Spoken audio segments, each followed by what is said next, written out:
DC to Tehran कोहराम much गया है। इजराइल हमास युद्ध जब चरम पर पहुंच चुका है, उस वक्त पोप का ऐसा बयान सामने आया है जिसने हलचल पैदा कर दी।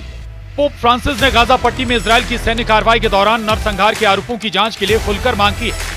पोप ने सितंबर में कहा था कि गाजा और लेबनान में इजराइल के हमले अनैतिक और असंगत हैं और उसकी सेना युद्ध नियमों से परे चली गई है। और अब नरसंहार के आरोपों की जांच कराने को कहकर पोप ने गंभीर सवाल खड़े कर दिए। बड़ी बात यह है कि पहली बार पोप फ्रांसिस ने गाजा में जो कुछ हो रहा है उसके लिए नरसंहार शब्द का इस्तेमाल किया। असल हकीकत क्या है, उसकी सच्चाई को जानने और इसको प्रमाणित करने के लिए पोप ने अंतर्राष्ट्रीय जांच की मांग की, इसलिए कि इसको लेकर ऐसी बहुत सी रिपोर्ट आ रही हैं। ये मांग उसी तकनीकी परिभाषा के अंतर्गत आती है।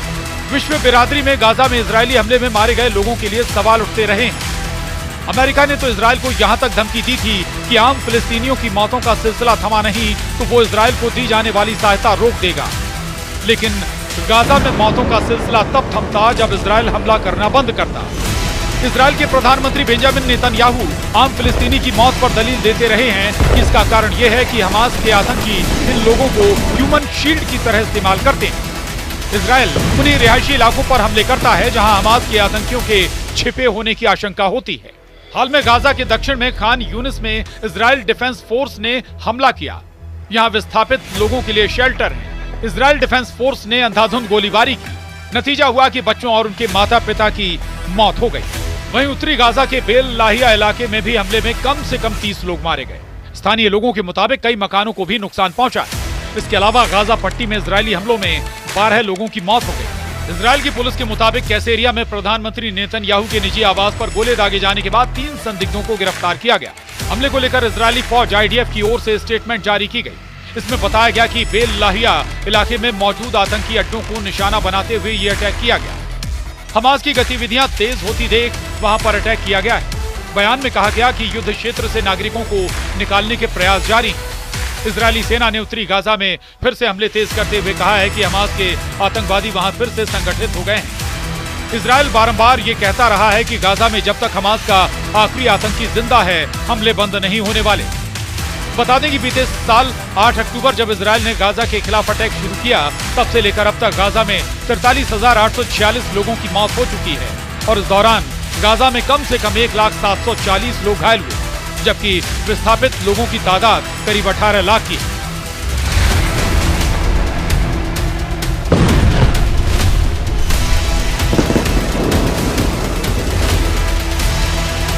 हालांकि हमास का चीफ इस्माइल हानिया मारा जा चुका है।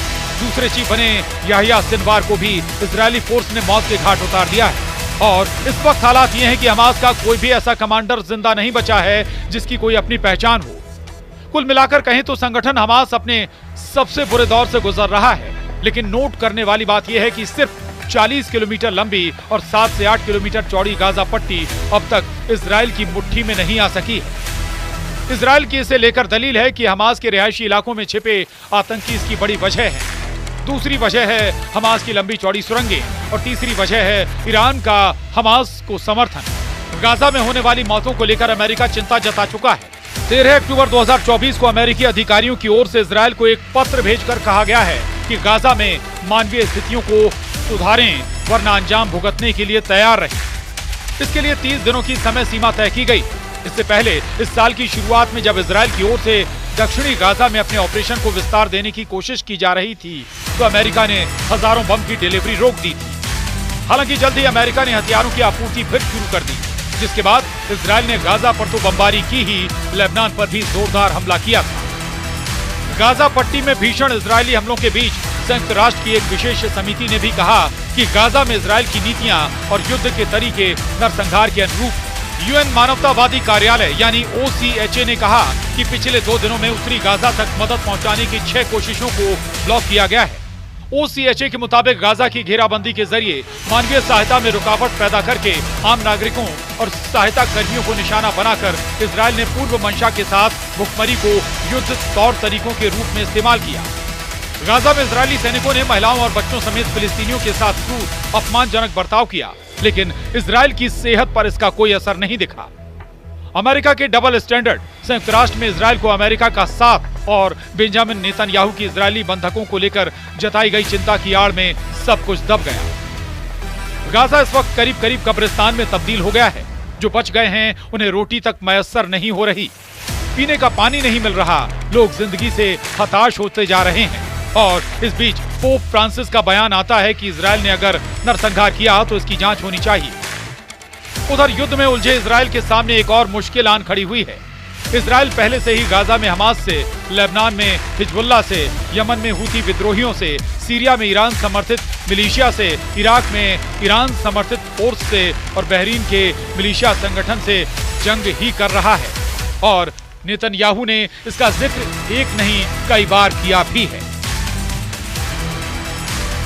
लेकिन अब नेतन्याहू के लिए तुर्की भी एक मुश्किल बनकर खड़ा हो गया है।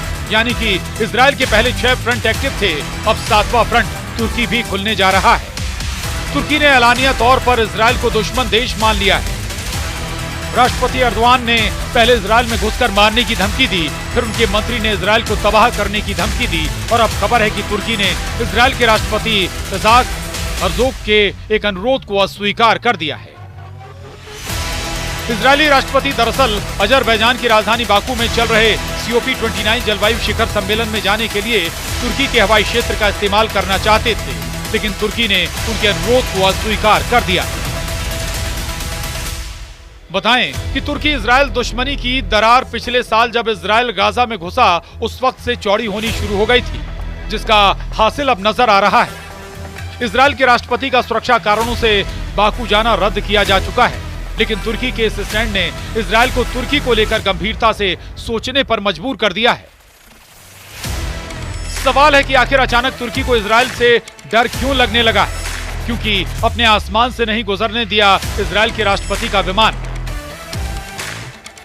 कल तक जो तुर्की गाजा में इजराइल के हमलों को लेकर विरोध कर रहा था और साथ ही इजराइल को तेल की सप्लाई कर रहा था, तब अचानक ऐसा क्या हुआ कि तुर्की ने इजराइल से सीधा पंगा ले लिया।